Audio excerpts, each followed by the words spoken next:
तो next topic है हमारा एक्सरसाइज 1.3 इंट्रोडक्शन। तो पहले हमने जो पढ़ा था व्हाट इज सेट, पहली जो एक्सरसाइज उसके बारे में हम क्या पढ़ा था, सेट के बारे में पढ़ा था और हम रिप्रेजेंट कैसे करते सेट को वो पढ़ चुके हैं। हम इक्वल सेट, फाइनाइट सेट, इसके बारे में पढ़ चुके हैं। अब जो हमारा अगला टॉपिक है वो है सबसेट। तो सबसेट बेसिकली सबसेट होता क्या है, देखिए डेफिनेशन ये है इसकी, set A is said to be a subset, कि एक सेट है ए और वो सबसेट कहलाएगा सेट बी का if every element of set A is also an element of set B। Meaning देखिए अगर मैं कोई दो सेट इस तरह से ले लेता हूं, एक सेट मैंने A लिया जिसका एलिमेंट है A और B, और एक मैं सेट ले लेता हूं B और उसका एलिमेंट ले लेता हूं मैं A B C D इस तरह से। तो इसमें कितने एलिमेंट्स है, 2, और B सेट में कितने एलिमेंट हो गए, 4।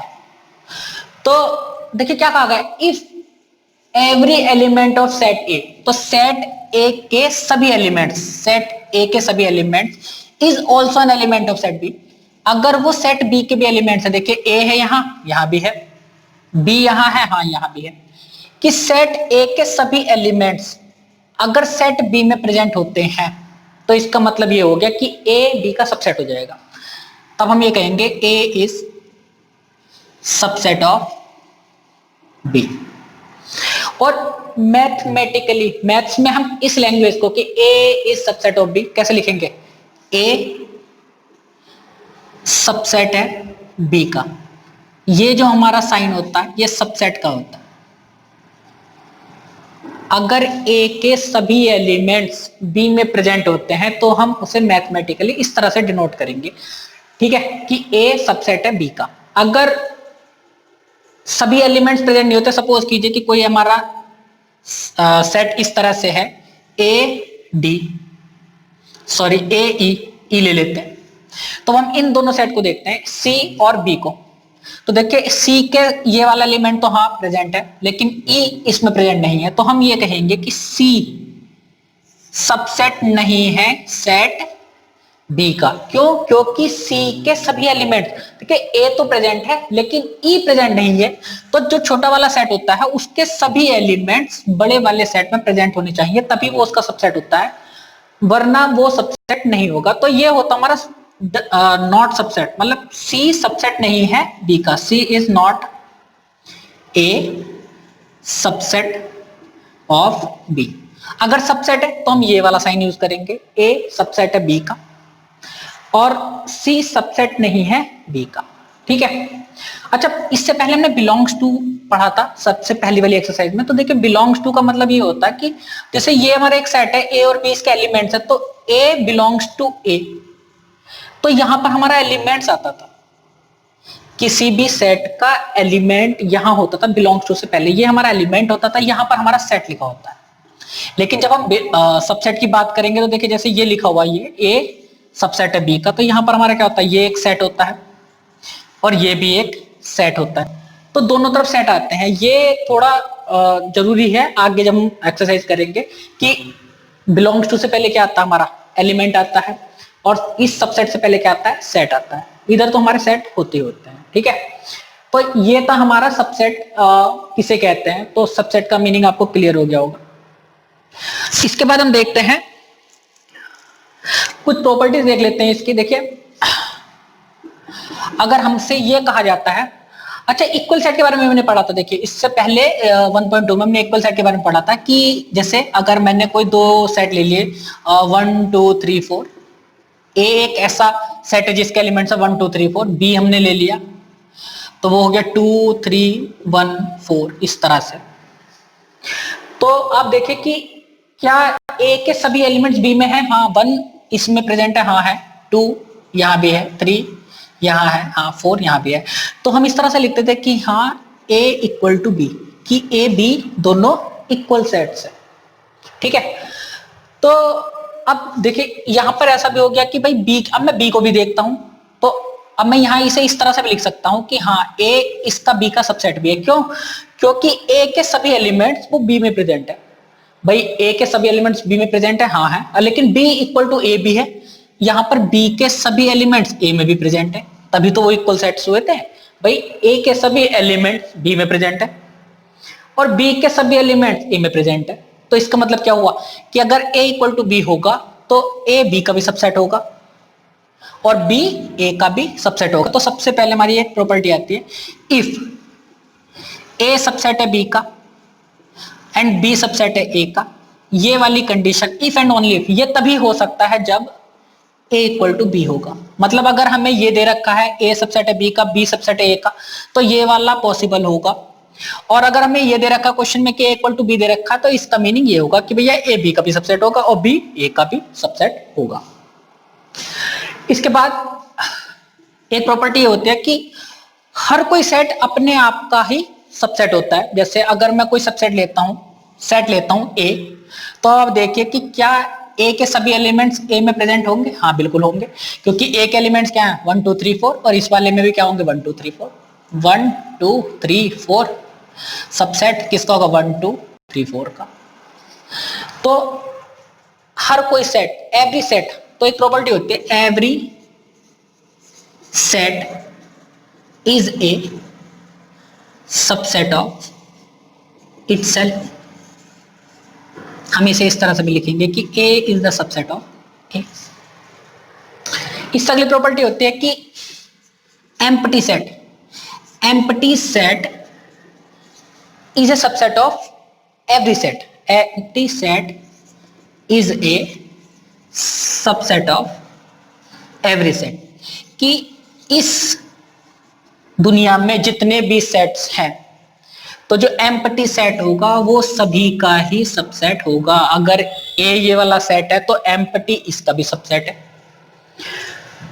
और एम्प्टी इस B का भी सबसेट होगा, इस B का भी होगा, इस A का भी होगा, इस B का भी होगा, सभी का, C का भी होगा, एम्प्टी C का भी एक सबसेट होगा।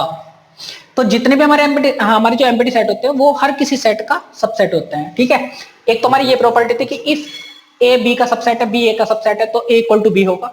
और अगर ए इक्वल टू बी दे रखा तो ये भी हमारा कंडीशन पॉसिबल है।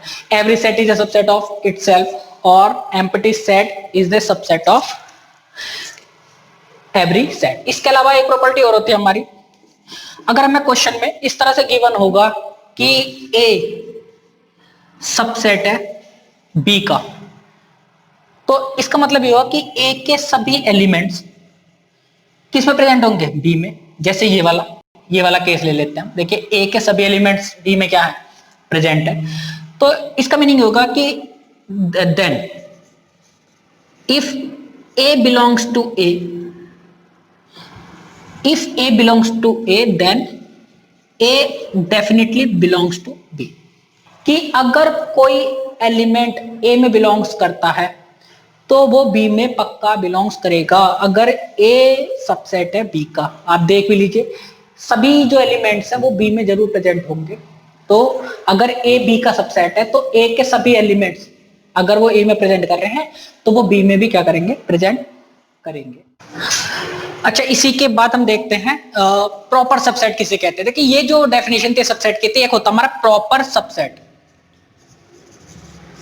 प्रॉपर सबसेट, तो देखिए प्रॉपर सबसेट की जो डेफिनेशन होती है वो ये होती है कि ए अगर सेट बी का सबसेट है, कि कोई सेट ए है वो बी का सबसेट है and A is not equal to B, और ए बी के बराबर नहीं है। जैसे यही वाला एग्जांपल ले लेते हैं कि देखिए ए और बी, ए के एलिमेंट्स है और बी हम के एलिमेंट्स क्या है? A B C D. तो आप देखें कि ए बी का सबसेट है, ये वाली कंडीशन फुलफिल है कि भैया ए के हर एक एलिमेंट बी में प्रेजेंट है and A not equal to B. क्यों? क्योंकि भैया ए यहां है, यहां है, बी यहां है, लेकिन यहां सी है, इधर डी नहीं है, तो ए बी के इक्वल नहीं है। मतलब बी में ए से ज्यादा एलिमेंट अगर होते हैं, अगर ए में कम एलिमेंट होते हैं, बी में ज्यादा होते हैं, तब A is the proper subset of B. कि ए में कम एलिमेंट होने चाहिए, जैसे ए इक्वल टू 1, 2 है तो बी में इस 1 2 से एक ज्यादा हो। देखिए अगर इसमें 1 2 भी रहा ए बी में, तब भी ये ए बी का सेट सबसेट है, लेकिन बी में एक एलिमेंट, एटलीस्ट एक एलिमेंट ज्यादा होना चाहिए। तो इस केस में देखिए यहां पर ए में कितना 1 2, जबकि बी में कितने एलिमेंट्स है 1 2 3, मतलब ज्यादा है ए से। तो ए बी का सबसेट है, हाँ सही है, और ए बी के इक्वल नहीं है। तब हम क्या कहेंगे कि ए जो है हमारा वो बी का प्रॉपर सबसेट है। ठीक है, इसके बाद एक डेफिनेशन और दे रखी है आपकी बुक में, सिंगलटन सेट।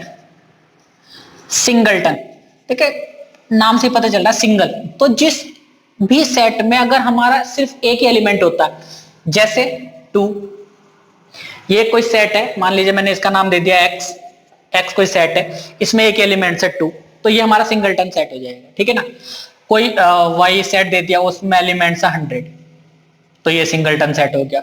कोई एलिमेंट्स हमारा एक ही है, इसमें ए नाम का, तो ये वाला सेट क्या हो जाएगा हमारा सिंगलटन सेट हो जाएगा। तो जिस भी सेट में नंबर ऑफ एलिमेंट्स हमारे 1 होते हैं, तो वो हमारा क्या कहलाता, सिंगलटन सेट कहलाता। नेक्स्ट टॉपिक देखते हैं, subset of set of real numbers. Real number के सबसेट के बारे में पढ़ेंगे। तो सबसे पहले हम सेट के बारे में पढ़ लेते हैं कि रियल नंबर से पहले पहले कौन कौन से सेट होते हैं। जैसे नेचुरल नंबर का एक सेट होता है, हमारे नेचुरल नंबर कौन कौन से होते हैं, देखिए उसे एन से डिनोट करते हैं नेचुरल नंबर को। तो नेचुरल नंबर का सेट क्या होता है हमारा 1 2 3 4 5, जितने भी काउंटिंग नंबर होती हैं 1 से जो स्टार्ट होते हैं, वो सारा हमारा सेट क्या होता है नेचुरल नंबर, वो कहलाती है। नेचुरल के बाद कौन सा सेट आता है हमारा होल नंबर, जिसे हम W से डिनोट करते हैं। तो होल नंबर में कहां से स्टार्ट होते हैं, 0 से होते हैं, 0 1 2 3 4 5 डैश डैश डैश डैश, इस तरह से। तो नेचुरल नंबर का सेट ये हो गया नेचुरल नंबर, ये हो जाएगा हमारा होल नंबर। ठीक, इसके बाद क्या आता है इंटीजर्स। इंटीजर्स को हम किससे डिनोट करते हैं, Z से, Z।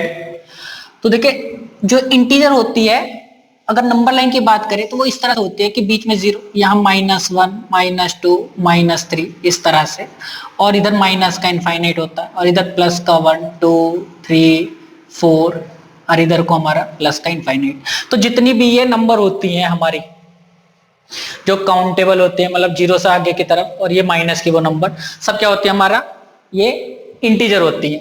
तो इधर से आ रही है वो इनफाइनाइट की तरफ से, और माइनस का 3 माइनस का 2 माइनस का 1 0 1 2 3 डैश डैश डैश। इस डैश डैश का मीनिंग है कि वो इनफाइनाइट से जा रही है और वो इधर इनफाइनाइट से आ रही है। तो ये हमारी क्या होती है Z इंटीजर्स नंबर का ये वाला हमारा सेट होता है। अच्छा, इंटीजर के बाद हमारे कौन सी आते हैं, रेशनल नंबर। रेशनल नंबर, तो रेशनल नंबर को हम Q से डिनोट करते हैं। और रेशनल नंबर के बारे में आपने पहले भी पढ़ा होगा 9th में, कि रेशनल नंबर वो होती हैं जो हमारी P/Q की फॉर्म में लिखी हुई होती है, where Q is not equal to 0। मतलब जैसे कोई एग्जांपल देख लेते हैं, 1/2 5/7 माइनस का 2/9, इस तरह की जितनी भी हमारी नंबर होती है, कोई अगर सिंपल अगर 5 भी लिखा हुआ है तो जिसके अपॉन में कुछ नहीं उसके अपॉन में हम 1 लगा देते हैं, तो वो हमारी क्या हो जाती है, वो भी हमारी रेशनल नंबर हो जाते हैं। तो जितनी भी नंबर हमारी P/Q की फॉर्म में होती है, P और Q हमारे क्या होते हैं इंटीजर होते हैं, इसमें अपॉन में 0 नहीं होना चाहिए सिर्फ, तो वो हमारी नंबर क्या हो जाती है रेशनल नंबर हो जाती है। अच्छा देखिए, जो नेचुरल नंबर का सेट है होल नंबर इंटीजर, तो इसे हम रोस्टर फॉर्म में लिख सकते हैं, ये हमारी रोस्टर फॉर्म होती है। ठीक, रेशनल नंबर के सेट को हम रोस्टर फॉर्म में नहीं लिख सकते हैं, क्योंकि हम स्टार्ट कहां से करेंगे, ठीक है ना। तो ये हमारा जो सेट हो जाएगा, इसे हम सिर्फ इस तरह से लिखेंगे, set of rational number, rational numbers, ठीक है ना। तो ये हम किस में डिनोट करते हैं, सिर्फ ये हम सेट बिल्डर फॉर्म में ही लिख सकते हैं रेशनल नंबर के सेट को। बेसिकली पता होना चाहिए कि व्हाट इज रेशनल नंबर्स। तो जो P/Q की फॉर्म में होते हैं वो क्या होते हैं, हमारी रेशनल नंबर होते हैं, रेशनल। और इसके बाद 9th में आपने इरेशनल नंबर के भी बारे में पढ़ा होता है। तो इरेशनल नंबर के सेट को हम T से डिनोट करते हैं। तो जितनी भी नंबर हमारी, अच्छा रेशनल में हमारी दो तरह की आती है, आपने 9th में पढ़ा होगा। एक तो होती थी हमारी repeat non terminating numbers, terminating. कुछ नंबर हमारी ऐसी होती थी, जैसे मैं 3/5 लेते हैं, अगर मैं इसे डिवाइड करूंगा 5 को 3 से 3 को 5 से, तो कितना आ जाएगा, पॉइंट लगाएंगे, 3 को डिवाइड करा हमने 5 से, पॉइंट लगाया, 5 6 जा 30, तो कितना आ जाएगा 0.6 आ जाएगा। तो तुरंत ही टर्मिनेट हो गया, मैंने हमारा रिमाइंडर अगर 0 आ जाता है तो वो टर्मिनेट हो जाता है। तो एक तो हमारी नंबर होती है टर्मिनेटिंग, लेकिन कुछ हमारे नंबर जो अपॉन की फॉर्म में लिखे होते हैं 1/3 है। अगर मैं यहां पर 1 को डिवाइड करूं 3 से तो पॉइंट लगाएंगे 0, 3 3 जा 9, 1 बचा 0, 3 3 जा 9, 1 0, 3 3 जा 9। तो आप खुद देखिए कि ये बार बार हमारी क्या होते थे, टर्मिनेट नहीं होते थे लेकिन रिपीट कर जाते थे। तो एक होते थे हमारे non but repeating.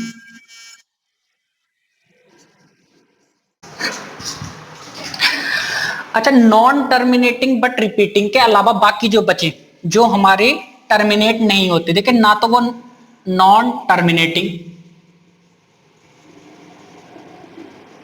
And non repeating, जो ना तो टर्मिनेट होती है और ना ही रिपीट होती है, तो वो हमारे नंबर क्या कहलाते हैं। जैसे कोई एग्जांपल लेते हैं 0.01 001 001, इस तरह से 0 2 3 4, मतलब ना तो वो कट रही है, टर्मिनेट भी नहीं हो रही और ना ही वो रिपीट हो रही है। देखिए कोई भी नंबर हमारी रिपीट नहीं हो रही।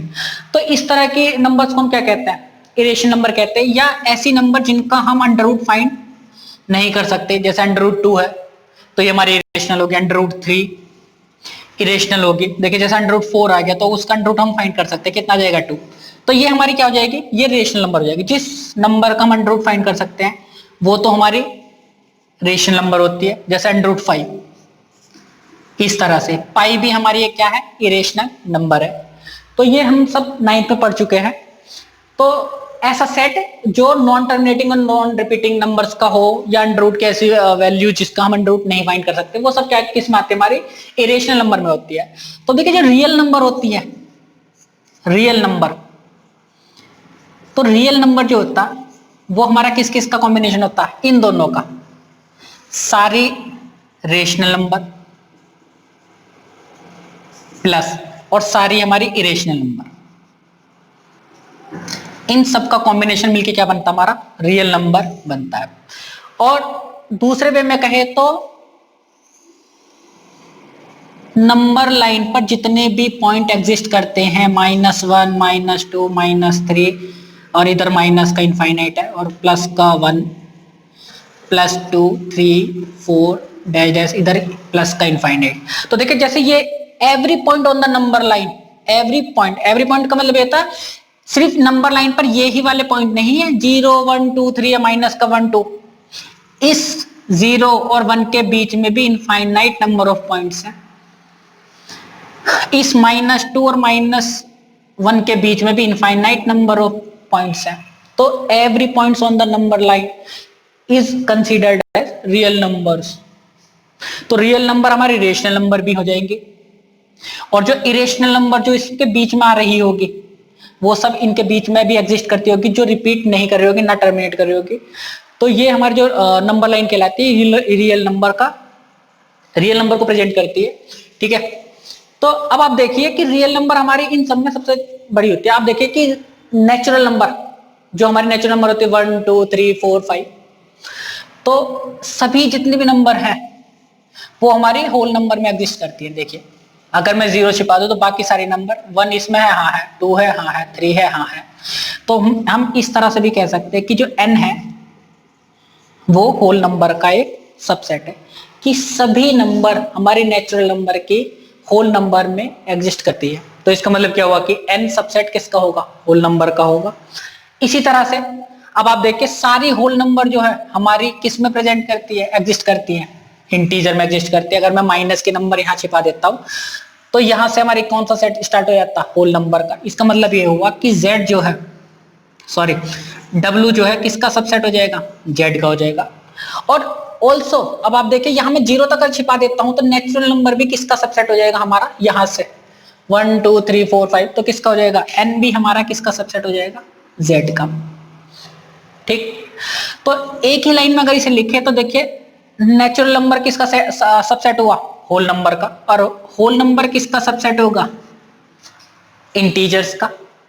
ठीक है, और सारे इंटीजर्स जितने भी हैं अगर इन सबके अपॉन में 1 लगा देता हूं तो ये हमारी सारी नंबर्स किसकी फॉर्म आ जाएगी, p/q की फॉर्म में आ जाएंगी। तो बेसिकली जितनी भी हमारी इंटीजर्स हैं ये सब क्या होती हैं, रेशनल नंबर ही होती है। तो जो सारी इंटीजर्स होंगी वो किसका सबसेट होंगी, वो रेशनल नंबर का सबसेट हो जाएंगे।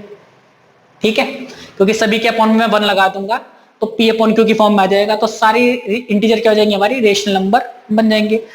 और जो बाकी हैं इनके बीच में जैसे 0 और 1 के बीच में 1/2 होगा, तो वो तो है ही, मतलब इसमें इससे ज्यादा नंबर होती हैं, रेशनल नंबर में इंटीजर से ज्यादा नंबर होते हैं, क्योंकि इनके बीच की जितनी भी हमारी 1/p/q की फॉर्म में होती है वो सारी नंबर भी इसमें एग्जिस्ट करती हैं। अब देखिए जो रियल नंबर, ये जो रेशनल नंबर होता है ये किसका सबसेट होगा, देखिए सभी जो रेशनल नंबर होती हैं वो किस में एग्जिस्ट करती है, हमारी रियल नंबर में। और रियल नंबर के सेट को हम डिनोट करते हैं कैपिटल आर से। तो जो हमारा आर होगा ये रेशनल नंबर को हम क्यू से डिनोट करते हैं, तो यहां हम क्यू लिखेंगे। तो नेचुरल नंबर किसका सबसेट होगा, होल नंबर का। होल नंबर किसका सबसेट होगा, इंटीजर का। इंटीजर किसका सबसेट होगा, रेशनल नंबर का। और सारी रेशनल नंबर किस में प्रेजेंट होती है, रियल नंबर में, तो वो उसका रियल नंबर का सबसेट हो जाएगा। ठीक है ना। लेकिन सारी रेशनल, देखिए रेशनल जो होती है वो नंबर अलग होती हैं और इरेशनल नंबर जो होते हैं वो अलग होती है, इन दोनों का कोई कॉम्बिनेशन होता है। इन दोनों का जो कॉम्बिनेशन मिलके वो हमारी क्या बनाती है, रियल नंबर का सेट बनाती है। मतलब रेशनल नंबर सारी और प्लस जितने भी इरेशनल नंबर है उन दोनों का कॉम्बिनेशन मिलके क्या बनता है, रियल नंबर का सेट बनता है। अच्छा, इसके अलावा ये भी हो सकता है कि जो टी है, टी जो है ना हमारा, वो किसका सबसेट है, वो रियल नंबर का सबसेट होगा। क्यों, क्योंकि रियल नंबर हमारी जो है ना किन दोनों कॉम्बिनेशन से बनते हैं, रेशनल और इरेशनल के। तो भैया इरेशनल नंबर किसका सबसेट होगा, रियल नंबर का सेट हो जाएगा। अच्छा, नॉन टर्मिनेटिंग बट रिपीटिंग के अलावा बाकी जो बचे जो हमारे टर्मिनेट नहीं होते, देखिए ना तो वो non terminating and non repeating, जो ना तो टर्मिनेट होती है और ना ही रिपीट होती है, तो वो हमारे नंबर क्या कहलाते हैं। जैसे कोई एग्जांपल लेते हैं 0.01 001 001, इस तरह से 0 2 3 4, मतलब ना तो वो कट रही है, टर्मिनेट भी नहीं हो रही और ना ही वो रिपीट हो रही है। देखिए कोई भी नंबर हमारी रिपीट नहीं हो रही, तो इस तरह के नंबर्स को हम क्या कहते हैं, इरेशनल नंबर कहते हैं। या ऐसी नंबर जिनका हम अंडर रूट फाइंड नहीं कर सकते, जैसे अंडर रूट 2 है तो ये हमारी इरेशनल होगी, अंडर रूट 3 इरेशनल होगी। देखिए जैसे अंडर रूट 4 आ गया तो उसका अंडर रूट हम फाइंड कर सकते हैं, कितना जाएगा 2, तो ये हमारी क्या हो जाएगी, ये रेशनल नंबर हो जाएगी। जिस नंबर का हम अंडर रूट फाइंड कर सकते हैं वो तो हमारी रेशनल नंबर होती है, जैसे अंडर रूट 5, इस तरह से। पाई भी हमारी एक क्या है, इरेशनल नंबर है। तो ये हम सब 9th में पढ़ चुके हैं। तो ऐसा सेट जो नॉन टर्मिनेटिंग और नॉन रिपीटिंग नंबर्स का हो, या अंडर रूट की ऐसी वैल्यू जिसका हम अंडर रूट नहीं फाइंड कर सकते, वो सब क्या किस आते हमारी इरेशनल नंबर में होती है। तो देखिए जो रियल नंबर होती है, रियल नंबर, तो रियल नंबर जो होता है वो हमारा किस किस का कॉम्बिनेशन होता है, इन दोनों का, सारी रेशनल नंबर प्लस और सारी हमारी इरेशनल नंबर, इन सब का कॉम्बिनेशन मिलके क्या बनता है, हमारा रियल नंबर बनता है। और दूसरे वे में कहे तो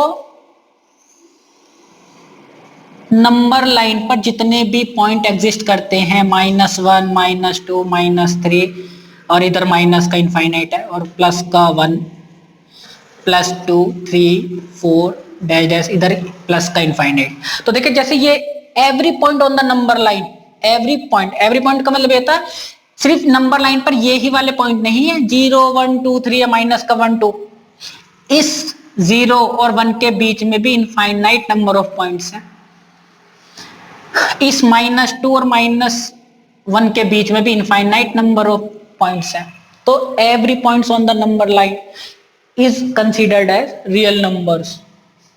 तो रियल नंबर हमारी रेशनल नंबर भी हो जाएंगे, और जो इरेशनल नंबर जो इसके बीच में आ रही होगी वो सब इनके बीच में भी एग्जिस्ट करती होगी, जो रिपीट नहीं कर रही होगी, ना टर्मिनेट कर रही होगी।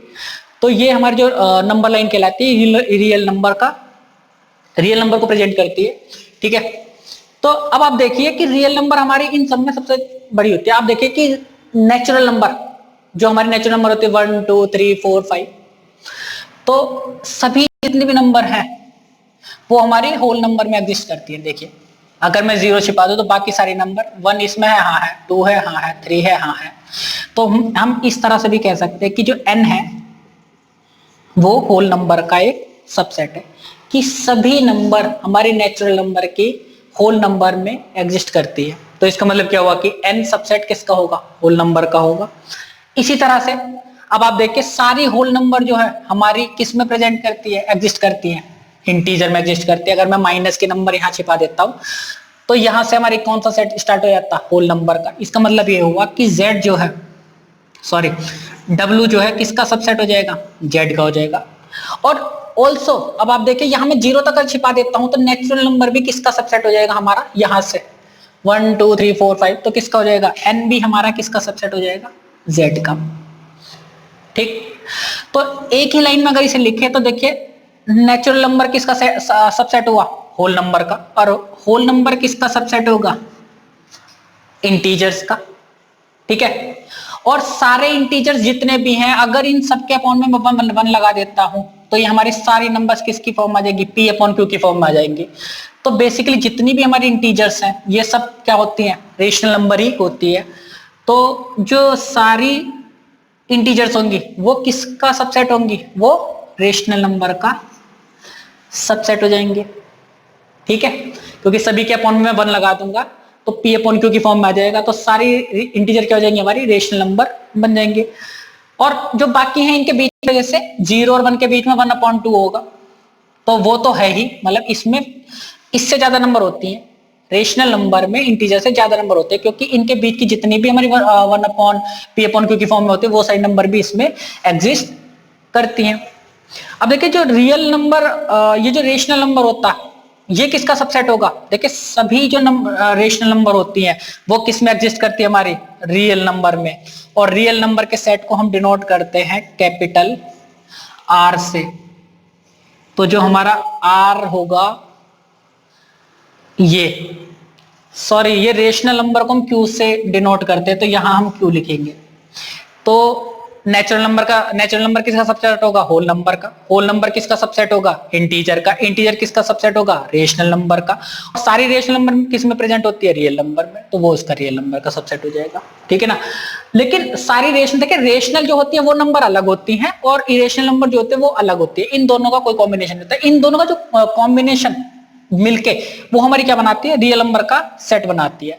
मतलब रेशनल नंबर सारी और प्लस जितने भी इरेशनल नंबर है उन दोनों का कॉम्बिनेशन मिलके क्या बनता है, रियल नंबर का सेट बनता है। अच्छा, इसके अलावा ये भी हो सकता है कि जो टी है, टी जो है ना हमारा, वो किसका सबसेट है, वो रियल नंबर का सबसेट होगा। क्यों, क्योंकि रियल नंबर हमारी जो है ना किन दोनों कॉम्बिनेशन से बनते हैं, रेशनल और इरेशनल के। तो भैया इरेशनल नंबर किसका सबसेट होगा, रियल नंबर का सेट हो जाएगा।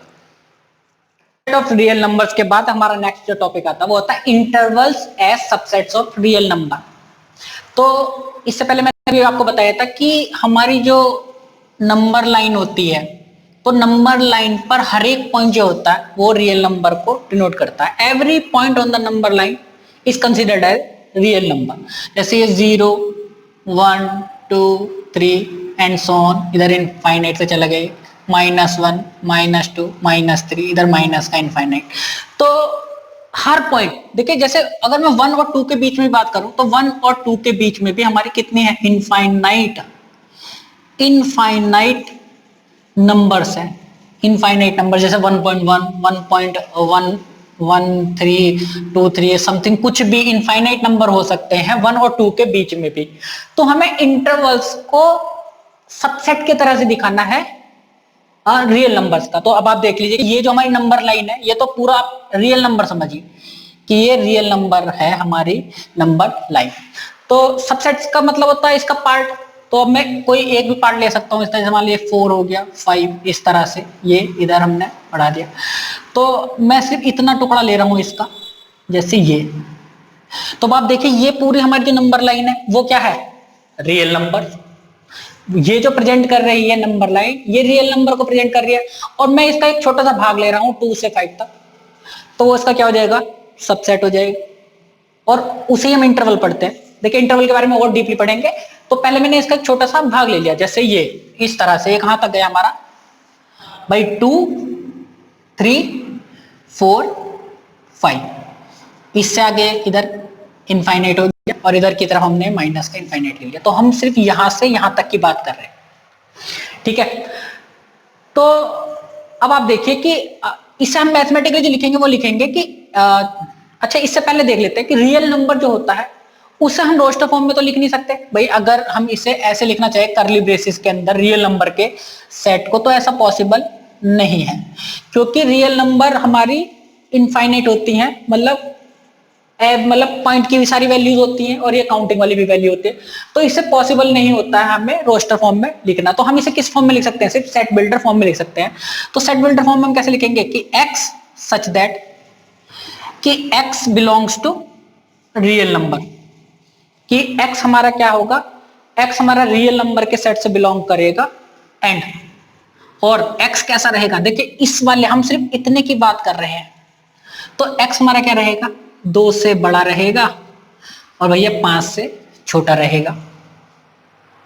तो ये हमारी क्या हो जाएगी, ये जो नंबर लाइन लिया, अगर मैंने सिर्फ इतने इंटरवल की बात कर रहा हूं 2 से 5 तक, तो मैं इसे सेट बिल्डर फॉर्म में इस तरह से डिनोट करूंगा कि भैया x सच दैट x हमारे एलिमेंट्स हैं इस सेट A के, वो कहां से कहां तक लाई कर रहे हैं, 2 से तो बढ़ ज्यादा है और 5 से कम है, x रियल नंबर। तो इसका मतलब ये नहीं कि इसमें सिर्फ 3 4 आ रहा है, नहीं, 2 से बड़ा तो 2.1 भी आ रहा है, 2.9 भी आ रहा है, 2.865 समथिंग कुछ भी आ रहा है, तो इनफाइनाइट नंबर्स इसके बीच में लाई कर रहे हैं रियल। तो हम रियल नंबर के सबसेट के बारे में पढ़ रहे हैं एज इंटरवल। अच्छा आप देखिए, कभी कभी ऐसा हो जाता है कि इसी लाइन को मैं 4 तरह से लिख सकता हूं, जैसे एक कोई सेट A था, एक सेट में इस तरह से भी बना सकता हूं कि भैया x such that x belongs to R, और वो 2 जो था उस सेट में बिलोंग कर रहा है और 5 नहीं कर रहा है। C, तो देखिए x such that x belongs to R, comma भैया 2 बिलोंग नहीं कर रहा है और 5 बिलोंग कर रहा है। इसी तरह से एक और बना लेते हैं set D, x such that x belongs to R, और भैया 2 भी इसमें लाई कर रहा है और 5 भी इसमें लाई कर रहा है। देखिए चारों के मीनिंग क्या होते हैं, यहां इस केस में जो हमारा है वो देखिए x जो है 2 से बड़ा है, मतलब 2 इसमें इंक्लूड नहीं हो रहा है, और 5 से छोटा है तो 5 भी इंक्लूड नहीं हो रहा। तो जब भी हम कभी इसका डायग्राम बनाएंगे इंटरवल के तौर पे, तो हम इसे इस तरह से डिनोट करेंगे कि एक नंबर लाइन होगा इस तरह से, आप बुक में भी देखना एनसीईआरटी में दिया हुआ, तो यहाँ 2 है, 3 4 5, तो 2 इसमें इंक्लूड नहीं है, तो यहां पर हम एक होल सर्किल, एक छोटा सर्किल बना देंगे, मतलब डार्क नहीं करेंगे, यहां भी हम 5 में एक सर्किल बना देंगे, इसे हम कहते हैं नोड। क्या कहते हैं? नोड। और ये भी हमारा क्या हो गया, नोड। तो जो अगर हमारा 2 इसमें इंक्लूड नहीं है तो 2 पर हम क्या बनाएंगे, नोड बनाएंगे, और यहां से यहां तक को डार्क कर देंगे। मींस ये हमारा एक इंटरवल हो गया 2 से 5 तक, और इसे हम इस तरह से भी लिखेंगे 2,5, इस तरह की ब्रैकेट लगाएंगे, इसे हम कहते हैं ओपन इंटरवल। ओपन इंटरवल, ये जो साइन होते हैं ये होते हैं ओपन इंटरवल के। इसका मीनिंग ये होता है कि भाई 2 इसमें इंक्लूड नहीं है, 5 इंक्लूड नहीं है, इन दोनों के बीच की जितनी भी रियल नंबर है वो इस वाले इंटरवल में लाई कर रही है। और मैथमेटिकली हम इसे इस तरह से लिखेंगे कि x such that x belongs to R, कि x रियल नंबर है और कहां से कहां तक लाई करें, 2 से तो बड़ी है और 5 से छोटी है। ठीक है, और हम डायग्राम में उसे इस तरह से रिप्रेजेंट करेंगे कि जहां पर देखिए 2 प्रेजेंट नहीं है तो हम इसे होल बनाएंगे, इस तरह से सर्किल बनाएंगे, छोटा सा नोड कहते हैं इसे। ठीक है, अगला देखते हैं, देखिए जैसे इसे अगर हम रिप्रेजेंट करना हो नंबर लाइन पर तो कैसे रिप्रेजेंट करेंगे, ये हमारा 2 3 4 5, तो देखिए आप 2 हमारा इसमें x में इंक्लूड हो रहा है, मतलब x such that x is a real number, और 2 से बड़ी है, बराबर भी है, तो यहां पर जब वो 2 इंक्लूड हो रहा है तो हम इसे डार्क सर्कल से रिप्रेजेंट करेंगे। लेकिन 5 इसमें इंक्लूड नहीं है, तो यहां पर हम क्या बनाएंगे, एक नोड बनाएंगे कि 5 इंक्लूड नहीं है, और इसे हम डार्क कर देंगे। ठीक, ये एक ओपन इंटरवल का साइन होता है, ये होता है हमारा क्लोज इंटरवल का साइन। क्लोज का मतलब ये होता है कि वो नंबर अगर मैंने 2,5 लिखा तो 2 भी इंक्लूड है, 5 भी इंक्लूड है, लेकिन इसमें 2 तो इंक्लूड हो रहा है, तो मैं इसे इस तरह से लिखूंगा, पहले तो मैं लिखूंगा एक क्लोज इंटरवल का साइन बनाऊंगा इस तरह से, तो लिखूंगा मैं 2 कॉमा 5 इंक्लूड नहीं है तो मैं यहाँ पर ओपन इंटरवल का साइन लगा दूंगा इस तरह से कि देखिए इस ऐसे लिखा हुआ तो इसका मतलब ये है कि देखिए 2 से पहले मैंने ये वाली ब्रेसेस लगा रखी है, तो इसका मतलब ये है कि 2 तो इंक्लूड हो रहा है, और 5 के बाद मैंने क्या करा, ओपन इंटरवल ये वाली ब्रेसेस लगा रखी, इसका मतलब ये कि 5 इंक्लूड नहीं हो रहा है। ठीक है, अब इसको अगर हम डायग्राम में शो करेंगे तो कैसे करेंगे, देखिए 2 3 4 5, इस बार हमारा 2 इंक्लूड नहीं हो रहा तो यहां पर हम क्या बनाएंगे, नोड बना देंगे, और 5 पर हम क्या कर देंगे, डॉट बना देंगे, सर्किल इस तरह से डॉट कर देंगे, बिल्कुल डार्क कर देंगे, और ये जो हमारा रिप्रेजेंट कर रहा है इस वाले इंटरवल को रिप्रेजेंट कर रहा है। तो इसे हम कैसे लिखेंगे, देखिए इस बार हम इधर ओपन इंटरवल बनाएंगे 2 और 5 इंक्लूड कर रहा है तो यहां पर हम इसे बंद करेंगे इस वाली ब्रैकेट के साथ। ठीक है, और फोर्थ जो है डी, उसे हम रिप्रेजेंट किस तरह से करेंगे, देखिए 2 3 4 5, 2 भी इंक्लूड है और 5 भी इंक्लूड है, तो दोनों तरफ हम क्या बनाएंगे, डार्क सर्कल बना देंगे, और ये वाला जो डायग्राम है ये किस इंटरवल को रिप्रेजेंट करेगा, देखिए दोनों तरफ हम क्लोज ब्रैकेट ही लगाएंगे और ये हमारा क्लोज इंटरवल हो जाएगा। इसका मीनिंग देखिए 2 भी इंक्लूड है और यहाँ ये ब्रेसेस लग गए तो 5 भी इंक्लूड है। अच्छा, इसे रीड कैसे करते हैं, इसे कहते हैं ओपन इंटरवल 2 to 5, मतलब 2 से 5 तक ओपन इंटरवल कि 2 इंक्लूड नहीं होगा 5 भी इंक्लूड नहीं होगा, लेकिन यहां पर देखिए 2 इंक्लूड हो रहा है क्योंकि हमने इस ब्रैकेट का मतलब होता है कि 2 तो इंक्लूड हो रहा है और 5 इंक्लूड नहीं हो रहा है। यहाँ पर 2 इंक्लूड नहीं हो रहा लेकिन 5 इंक्लूड हो रहा है, यहाँ पर 2 भी इंक्लूड है 5 भी इंक्लूड हो जाएगा। तो ये हमारे ओपन इंटरवल और क्लोज इंटरवल, देखिए ये जो साइन होता है ये तो ओपन इंटरवल का होता है पूरा, ये हमारा होता है क्लोज इंटरवल का, क्लोज इंटरवल। ठीक, अच्छा इसको जब हम रीड करेंगे तो इसको हम कैसे रीड करेंगे, देखिए इससे भी हमें रीड करने का एक तरीका होता है, इसे भी हम इस तरह से पढ़ेंगे, देखिए भले से क्लोज का साइन होता है लेकिन पढ़ेंगे हम इस तरह से कि open interval, open interval 2 included, क्योंकि 2 तो इसमें इंक्लूड हो रहा है बट 5 एक्सक्लूडेड। रीड हम इसे इस तरह से करेंगे कि भैया 2 से 5 तक तो है ये इंटरवल लेकिन 2 तो इंक्लूड हो रहा है लेकिन 5 एक्सक्लूड हो रहा है। इसे भी हम किस तरह से रीड करेंगे, open interval, open interval 2 excluded, क्योंकि एक्सक्लूडेड का मीनिंग क्या हुआ कि 2 तो इसमें नहीं है बट 5 इंक्लूडेड, 5 इसमें इंक्लूड हो रहा है, और ये तो क्लोज इंटरवल है तो भैया 2 भी इंक्लूड हो रहा है और 5 भी इंक्लूड हो रहा है, लेकिन ओपन इंटरवल में ना तो 2 इंक्लूड हो रहा है और ना ही 5 इंक्लूड हो रहा है। तो जब भी ये हमारे इस तरह से दिए रहेंगे तो समझ लेना कि हमें इंटरवल गिवन है, और आप देख लीजिए कि सभी इंटरवल, कोई सा भी इंटरवल ले लीजिए, अगर मैं इतने इंटरवल की बात करूंगा तो ये भी हमारा रियल नंबर का एक सबसेट हो जाएगा। तो हमें इंटरवल जो होते हैं वो रियल नंबर का ही सबसेट होते हैं। ठीक है, इसके बाद एक टॉपिक है हमारा length of interval, length of interval. तो देखिए कोई सा भी अगर मैं इंटरवल दिया हो, जैसे मैं इन चारों की ही बात कर लेता हूं 2,5 ये तो ये, तो इसमें हम ऐसा करते हैं कि जो हमारी 2 to 5 है तो मैं बड़ी नंबर क्या है इसमें 5 -2 माइनस कर देंगे बड़े नंबर में छोटी, तो इसकी जो लेंथ हो जाएगी वो कितनी हो जाएगी, 3 हो जाएगी। इस केस में भी 3 है, इस केस में भी 3 है, इस केस में भी हमारी 3 लेंथ है और इस केस में भी हमारी 3 ही लेंथ होगी। तो ये हो गया हमारा interval as the subset of real numbers का टॉपिक क्लियर हो गया इसमें। नेक्स्ट टॉपिक देखते हैं यूनिवर्सल सेट। तो यूनिवर्सल सेट किसे कहते हैं, अगर हमें कोई 3 सेट दे रखे हैं, जैसे एक सेट है, इसके एलिमेंट हमने देख लिए A B C, बी एक सेट दे रखा है जिसके एलिमेंट है B C D E इस तरह से, और एक सी एलिमेंट सी सेट भी दे रखा है उसमें है A C D F G इस तरह से। तो देखिए A B C में तीनों में सब में अलग अलग एलिमेंट्स हैं। अगर मैं एक सेट बनाता हूं, अच्छा यूनिवर्सल सेट को हम U से डिनोट करते हैं हमेशा, U से, तो एक इसका यूनिवर्सल सेट ये जो होगा तो वो इस तरह से होगा कि ए के सभी एलिमेंट्स मैंने लिख लिए, ए बी सी, बी सी इसमें पहले से आ गए हैं, डी और ई भी लिख दिए मैंने। अच्छा ए आ गया, सी आ गया, डी भी आ गया, एफ नहीं है, एफ लिख दिया, जी। अब इसके अलावा आप जी तक भी रखते हो तब भी ठीक है।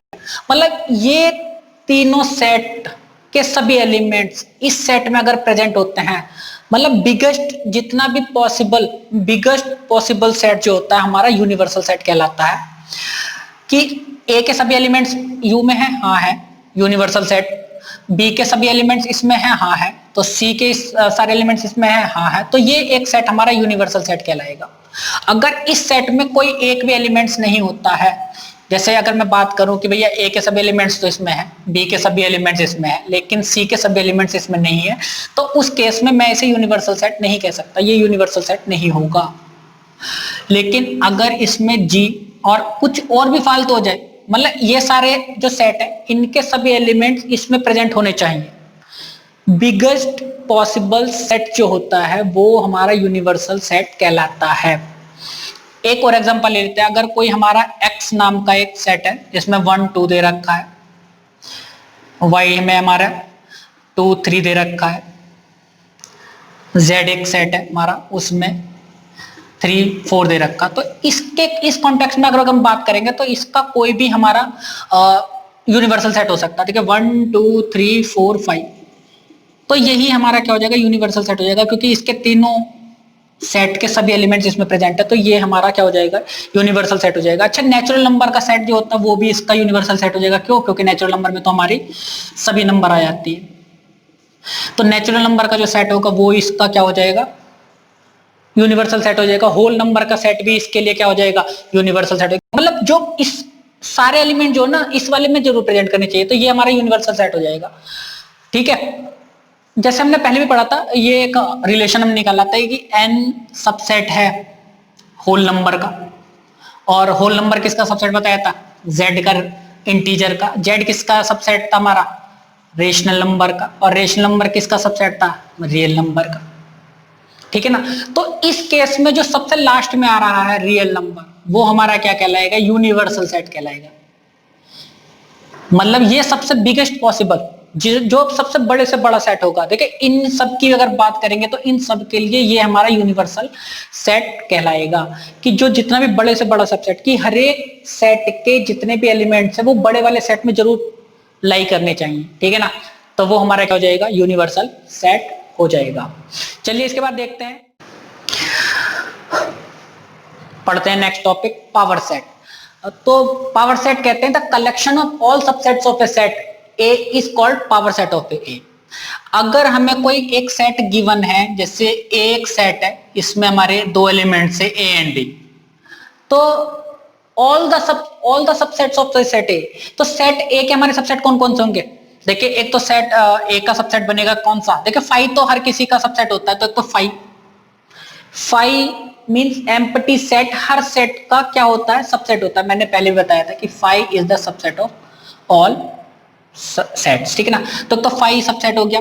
इसके बाद एक क्या होगा, ए, ये एक ऐसा सेट है जो इसका सबसेट है। आप देख लीजिए सबसेट बनेगा नहीं बनेगा, बिल्कुल हाँ, क्योंकि ए इसमें प्रेजेंट है, बिल्कुल प्रेजेंट है। एक सेट क्या बनेगा, सबसेट क्या बनेगा हमारा, बी। इसके अलावा एक सबसेट क्या बनेगा, ए कोमा बी, कि मतलब सारे एलिमेंट्स इसमें आ गए।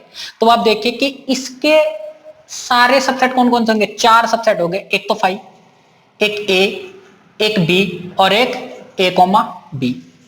अब देखिए क्या कहा गया, the collection of all the subsets of a set A is called the power set of A. मतलब इन सब का कलेक्शन, मतलब इन सबको भी अगर मैं इस तरह से लिख दूं कि इन सबको एक एलिमेंट्स बना दूं, ये एक एलिमेंट, ये भी एलिमेंट, ये भी एलिमेंट, ये भी एलिमेंट, सेट्स का, सेट को जितने भी हमें सेट दे रखे हैं इसके जो सबसेट्स को अगर मैं एलिमेंट बना देता हूं तो वो क्या हो जाता है, हमारा पावर सेट बन जाता है। ए हमें इस तरह से दिया था, ए और बी उसके एलिमेंट्स थे, तो उन सबके सबसेट जितने भी ऑल पॉसिबल सबसेट्स होते हैं उनका कलेक्शन हमारा पावर सेट कहलाता है। तो देखिए ये हमारा पावर सेट ऑफ ए। अगर मान लीजिए कोई हमें बी सेट दे रखा है जिसमें हमारा 1 2 3 है इस तरह से, तो अब देखिए इसके अगर मैं सबसेट बनाता हूं तो क्या बनेगा, एक तो 5 बनेगा, 1 भी इसका सबसेट हो जाएगा, 2 भी सबसेट हो जाएगा, 3 होगा, 1,2 कौन कौन सा का 2,3 भी होगा, और 1,3 होगा, और कौन सा होगा 1,2,3 भी इसका सबसेट होगा। देखिए 5 भी सबसेट है, हाँ है, 1 भी इसका सबसेट है, हाँ है, 2 भी इसका सबसेट है, हाँ है, 3 भी है, तो सभी इसके क्या हो जाएंगे, सबसेट हो जाएंगे। अब इन सभी सबसेट्स को मैं एलिमेंट बना देता हूं इस तरह से, करली ब्रेसेस के अंदर क्या लिखे रहते हैं, एलिमेंट, कि ये सारे अब हमारे एलिमेंट हो गए। तो ये किसका पावर सेट बनेगा, ये एक पावर सेट हो जाएगा बी सेट का। तो देखिए अब हमारे इसमें अगर हमारे 2 एलिमेंट्स तो कितने इसमें सबसेट बन रहे थे, 4। अगर मेरे 3 एलिमेंट हो रहे थे तो कितने बन रहे हैं इसमें, 8, 1 2 3 4 5 6 7 8। तो एक हमारा फॉर्मूला होता है जिससे हम नंबर ऑफ सबसेट काउंट कर सकते हैं कि कितने हमारे पावर सेट में नंबर ऑफ सबसेट हो सकते हैं। तो देखिए अगर हमारे 2 थे एलिमेंट तो कितने हो रहे थे, 4। अगर 3 एलिमेंट थे तो कितने हो रहे थे हमारे, 8, ठीक है ना। तो हमारे पास एक फॉर्मूला होता है number of subsets of a set. तो इसे फाइंड करने का एक फॉर्मूला होता है 2 की पावर m, वेयर m जो होता है वो नंबर ऑफ एलिमेंट्स होता है उस वाले सेट में। कि यहां पर a वाले सेट में कितने एलिमेंट्स हमारे 2 थे, तो देखिए अगर मैं 2 की पावर 2 करूंगा तो कितना हो जाएगा 4, ठीक है। बी सेट में कितने एलिमेंट्स थे, 3, तो मैं m की जगह कितना रखूंगा 3, तो 2 की पावर 3 कितना हो जाएगा 8। तो इस वाले फॉर्मूले से नंबर ऑफ सबसेट्स हमारे फाइंड हो जाएंगे किसी भी सेट के कि कितने होते हैं, या number of elements in A power set, क्योंकि ये तो एलिमेंट्स होंगे ना पावर सेट के, तो number of elements in A power set कितने हो जाएंगे, वो भी यही होगा 2 की पावर m। तो m क्या होता है, उस सेट के एलिमेंट्स को डिनोट करता है। तो ये हमारा इस तरह से हम इसे फाइंड कर सकते हैं कि कितने नंबर ऑफ सबसेट